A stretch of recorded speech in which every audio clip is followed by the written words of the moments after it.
dhacay maartay ilaahay ugu bedelo farxad iyo deganaansho dadkeenina soo doortayna waa mahadnaqayaa hadalkaan oranayaa anu sodogay ma jawaabi karo adeerka Ismaaciil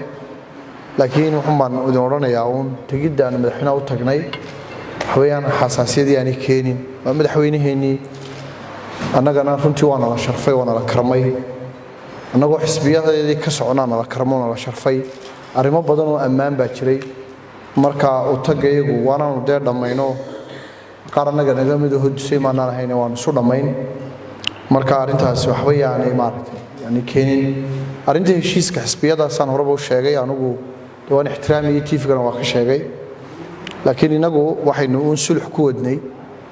codka faraha badan ee shacabka aynu ka helay ayuun baynu sulx inaynu kaga soo saarno halkay naga gasho waayo inaan cod badan helay aniga maayriga ma dhigayso waan inta waan aaminsanahay maayar igama dhigayso inaan codka ugu faraha badan helay sharcina ma qofka 17 qofka ugu yar ayaa heli kara oo maayar noqon kara waana sharci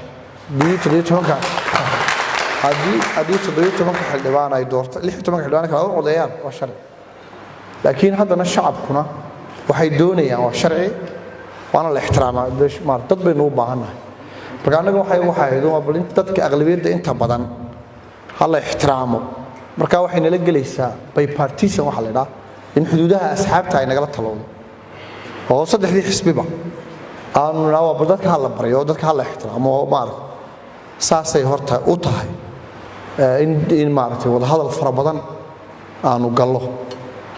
way shacabku anaga ina doorteen iyagoon xisbiga qaarkood ahayn bayna doorteen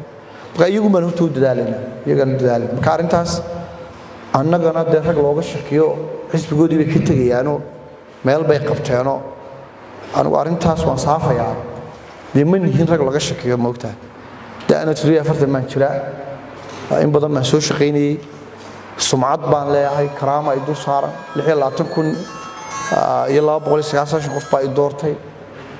ma qabato dee sidii maartay qof fudud waan ka baxay xisbigayga ma qabato moogtaa marka taasina waa taa xisbiyada waa jecelahay tiifigana waa ka sheegay waana noo sharaf inaan wadani ka soo baxnay wadani nahay laakiin mas'uuliyadaha dee uma keenayna wada hadal furno cid badan la galo marka xildhibaano badan baa dee awoodii u tanaasulahankoodii u cudna leh wadanina leh baahankoodii u caburiyay inay dadka ixtiraamaan iyagana waa uga mahadnaqaya laakiin dee xaq looguma leeyahay maar sharci ma aha in dibadda la dhaawo inuu waayo nabsaq waayo tanaasul siyaasiyiin tanaasul ma sharci iyaga waa garashadooda iyo maartay iyo rabitaankooda waan uga mahadnaqaya walaalkii Siciid oo shalay ugu dambeeyay isna oo ma joogo mala maanta isna waan uga mahadnaqaya khayr allah ka dhigo waan idin ducaynaya labadana xisbi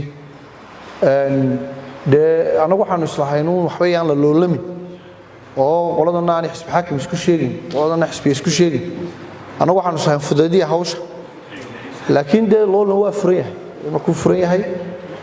waa la tartami waxa sharciga oo hulka yar wixii laga kala helo waana ixtiraamayna wixii ka soo